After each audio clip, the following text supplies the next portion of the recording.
Hello दोस्तों, कैसे हैं आप सभी। स्वागत है हमारे channel e learning with Dinesh में। हम लोग कारक को पढ़ रहे थे। पिछली वीडियो में हम लोगों ने अपादान कारक को पढ़ने का कार्य किया था। अब हम अगली इस क्लास में हम संबंध कारक को लेकर के आपके बीच में आए हैं और इसको आपको पढ़ना है। चलिए जुड़ जाइए सभी लोग, अपना नोट्स आप तैयार रखें, चीजों को नोट करते चलिए और वीडियो को देखते भी चलिए, ठीक है ना। आइए देखते हैं संबंध कारक का जो हमारा कारक चिन्ह होता है वो है का, की, के, ना, नी, रे, है ना। ये होता है, आप बहुत पहले से इन सब चीजों को आपने रटा होगा, है ना। चलिए, संबंध कारक का हमारा कारक चिन्ह क्या होता है, काकी रे, नानी रे, ठीक है। परिभाषा क्या होती है, ज्यादा जरूरी है परिभाषा जानना, तब हम चीजों को क्लियर करेंगे कैसे क्या है, ठीक है। आइए देखते हैं, वाक्य में आए दो संज्ञा पदों या अन्य का जो आपसी संबंध होता है उसे संबंध कारक कहते हैं। क्या कहते हैं, आइए फिर से देखिए, वाक्य में आए दो संज्ञा पदों या अन्य का जो आपसी संबंध होता है उसे संबंध कारक कहते हैं। क्या कहते हैं, उसको हम संबंध कारक कहते हैं। उदाहरण देखिए, मोहन सोहन का बेटा है। किसका, सोहन का बेटा है। देखिए संबंध किसका है, पिता और पुत्र का संबंध है कि नहीं, और का भी दिया है ना, का। अगर ये आ जाए तो कौन सा कारक भाई, यह संबंध पिता और पुत्र का संबंध है, जैसे टीचर और स्टूडेंट का होता है ना। चलिए, संजय की कलम, दो संज्ञा पद है, संजय संज्ञा कलम, देख रहे हैं, दो संज्ञा पद या अन्य का जो आपसी संबंध। अब संजय और कलम में संबंध है, कौन बता रहा है, ये की है ना। क्या बता रहा है, की। संजय की कलम, संजय की मोटरसाइकिल, रोहन की बाइसिकल, रोहन की जहाज। चलिए, अगला उदाहरण है, योगी के बाल बच्चे नहीं है। किसके, योगी जी के बाल बच्चे नहीं है कि नहीं। किसके भाई, योगी के बाल बच्चे नहीं है। किसका उदाहरण है ये, हमारा संबंध वाली बात है यहाँ, है ना। तो किसका उदाहरण है ये, संबंध कारक का, है ना। योगी जी जो कि उत्तर प्रदेश के मुख्यमंत्री हैं, इनके बाल बच्चे नहीं है, इसलिए यह नौकरी भी नहीं देना चाहते, है ना। वो युवाओं को नौकरी नहीं देना चाहते। अगर इनके बाल बच्चे होते तब ये समझते हर एक की दुख पीड़ा दर्द, लेकिन योगी है, क्या समझेंगे, है ना। चलिए, आप इसका स्क्रीनशॉट बनाइए, फिर हम आगे की स्लाइड में चलते हैं। चलिए, इसमें भी कुछ अपवाद है, चलिए उसको हम आपको बता देते हैं। चलिए आइए हम लोग अपवाद को भी देख लेते हैं, जो संबंध कारक में अपवाद है। क्या है, जहां तुलना या गुण के आधार पर किसी को अन्य से श्रेष्ठ बता दिया जाए वहां षष्ठी विभक्ति, अर्थात षष्ठी विभक्ति क्या है, क्या है, संबंध। षष्ठी विभक्ति होती है, परंतु यदि विकल्प में षष्ठी विभक्ति ना हो तो सप्तमी विभक्ति होती है। सप्तमी विभक्ति क्या होती है, अधिकरण कारक, है ना।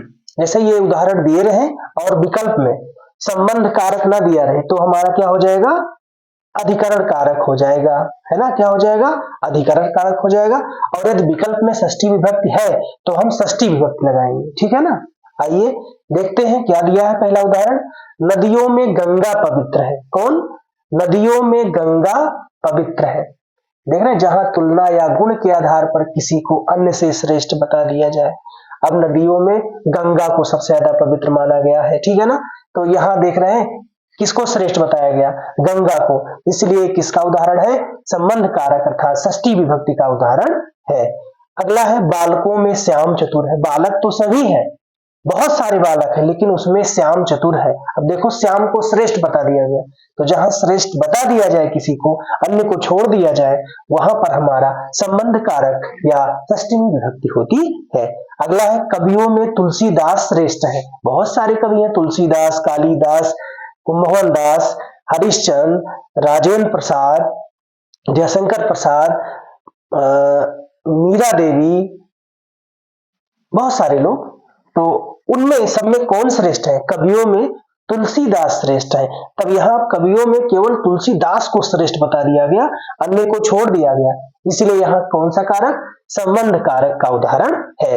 ये आप स्क्रीनशॉट जरूर लीजिए इसका। चलिए स्क्रीनशॉट बनाइए इसका, हाँ स्क्रीनशॉट लीजिए इसका। चलिए, आशा है आपने स्क्रीनशॉट ले लिया होगा, है ना। इस तरह से आपका ये संबंध कारक था। चलिए अगला हम संबंध कारक के बाद अधिकरण कारक आपको बता रहे हैं। चलिए आगे बढ़ते हैं। चलिए आइए हम अधिकरण कारक को पढ़ लेते हैं, है ना। अधिकरण कारक का जो कारक चिन्ह होता है क्या होता है? में होता है या पर होता है ना। इसका कारक चिन्ह क्या होता है हमारा अधिकरण कारक का? में पर, है ना। संबंध कारक हो गया, अगला कारक अधिकरण कारक हम पढ़ रहे हैं। चलिए परिभाषा इसका देख लेते हैं। वाक्य में क्रिया जिस आधार पर संपन्न होती है उसे अधिकरण कारक कहते हैं। जो क्रिया है ना, बैठी, रखी, रखा, ये सब क्या है? क्रिया है। ये जिस आधार पर संपन्न होती है, संपन्न मतलब पूरी होती है, उसको हम अधिकरण कारक कहते हैं। जैसे पहला उदाहरण है, बिल्ली छत पर बैठी है। बैठना क्या है? क्रिया। छत पर कौन सा कारक का उसका उदाहरण हो गया? परगार है ना, पर आ जाए तो अधिकरण कारक। बिल्ली क्या है हमारी? बोलिए। बिल्ली हमारा ये कर्ता है। क्या है? कर्ता। खैर यहाँ कर्ता नहीं होगा, ये कर्म होगा, क्योंकि यहाँ पर बिल्ली जो है बैठी है, तो हमारा क्या हो जाएगा? ये कर्म हो जाएगा, ठीक है ना। चलिए आगे बढ़ते हैं। चलिए आइए देखिए, है ना, थोड़ा गड़बड़ हो गया। बिल्ली बैठने का काम बिल्ली कर रही है, तो बिल्ली हमारा यहाँ करता है ना। बिल्ली ही तो बैठी है, ठीक है ना। बिल्ली हमारी क्या है? बिल्ली हमारी कर्ता है, और बैठना क्या है? क्रिया है। तो इसमें ये किसका है उदाहरण? अधिकरण कारक का। लेकिन अगर आ जाता बिल्ली छत से कूद गई, तो अलगाव आ जाता, तो हमारा क्या हो जाता? अपादान कारक, है ना। अपादान से अलग होता है। और यहाँ छत पर बैठी है, तो जब पर आ जाए तो अधिकरण कारक, ठीक है ना। मोबाइल मेज पर रखी है। रखना हमारा क्या है? क्रिया। मेज हमारा अधिकरण कारक का उदाहरण इसमें आ गया, मेज पर। मोबाइल हमारा क्या है? ये कर्म है। ये स्वयं तो चल नहीं सकता, इसको कोई आदमी ही चलाएगा, ठीक है ना। तो हमारा मोबाइल क्या है? कर्म। साइकिल ये भी है कर्म। रखना क्रिया है, और कमरा हमारा कमरे में आ जाए तो हमारा क्या हो जाएगा? अधिकरण कारक हो जाएगा। ऐसा ये अधिकरण कारक है, बहुत ही सिंपल अधिकरण कारक है ना। में पर आप याद रखेंगे बस। कबूतर छत पर बैठा है, बिल्ली छत पर बैठी है, मोबाइल मेज में रखी है ना। तो ये सारे उदाहरण किसके हो जाएंगे? अधिकरण कारक की। स्क्रीनशॉट लीजिए। चलिए स्क्रीनशॉट ले लीजिए इसका। अब केवल एक कारक बचा है, संबंध कारक, उसको भी हम इसी वीडियो में समाप्त कर दे रहे हैं। चलिए आशा है आपने स्क्रीनशॉट ले लिया। चलिए अगला देखिए। चलिए हम कारक टॉपिक का अंतिम कारक संबोधन कारक को पढ़ लेते हैं।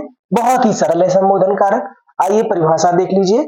जब किसी वाक्य में आश्चर्य, किसी को बुलाने या किसी को सचेत करने का भाव व्यक्त होता है, वहां संबोधन कारक होता है। क्या होता है? संबोधन कारक होता है। किसी को बुलाया जाए, आश्चर्य प्रकट किया जाए। उदाहरण क्या है? अरे श्याम इधर आओ, अरे श्याम इधर आओ, है ना। ये वाला चिन्ह लगा रहेगा तो ये संबोधन कारक का होता है, ठीक है ना। ये चिन्ह किसका होता है? संबोधन का। एक्सक्लेमेटरी अंग्रेजी में आप लोगों ने पढ़ा होगा। अरे भारत जीत गया, है ना। ये आश्चर्य वाली बात नहीं, अरे भारत जीत गया। तो कौन सा कारक? संबोधन कारक। हे मोहन दही मत चुराना, हे मोहन दही मत चुराना। यहाँ क्या कर रहा है? सचेत करने का कार्य हो रहा है। क्या हो रहा है यहाँ पर? सचेत करने का कार्य हो रहा है। सचेत करने का कार्य हो रहा है, इसलिए यहाँ कौन सा कारक? यहाँ हमारा संबोधन कारक हो जाएगा। क्या हो जाएगा? संबोधन कारक। आश्चर्य वाली बात हो, किसी को बुलाना हो या किसी को सचेत करना हो, तो वहां पर हमारा संबोधन कारक होता है। इस तरह से आप स्क्रीनशॉट पहले ले लीजिए, फिर आपको हम बताएं। चलिए आपने स्क्रीनशॉट ले लिया होगा। इस तरह से हमारा कारक का जो भी टॉपिक था वो पूरी तरह से खत्म हो गया। अब आपकी जिम्मेवारी बनती है कि आपने नोट्स बनाया कि नहीं बनाया। अभी भी अगर आपने नोट्स नहीं बनाया है तो आप जरूर नोट्स को बना लीजिए। नोट्स से ही सब कुछ है ना। तब आपको वीडियो भी पूरा नहीं देखना पड़ेगा और आपको सारी चीजें बहुत ही आसानी से जब आप दोबारा पन्ने अपने पलटेंगे तो आपको समझ में आ जाएंगी, है ना। तो अब हम इस वीडियो को यहीं पर समाप्त करना चाहेंगे, फिर हम अगली टॉपिक को लेकर के आपके बीच में आएंगे। तब तक आप पहली बार अगर जुड़े हों तो जरूर चैनल को सब्सक्राइब कर दीजिए, बेल आइकन जरूर दबा दीजिए।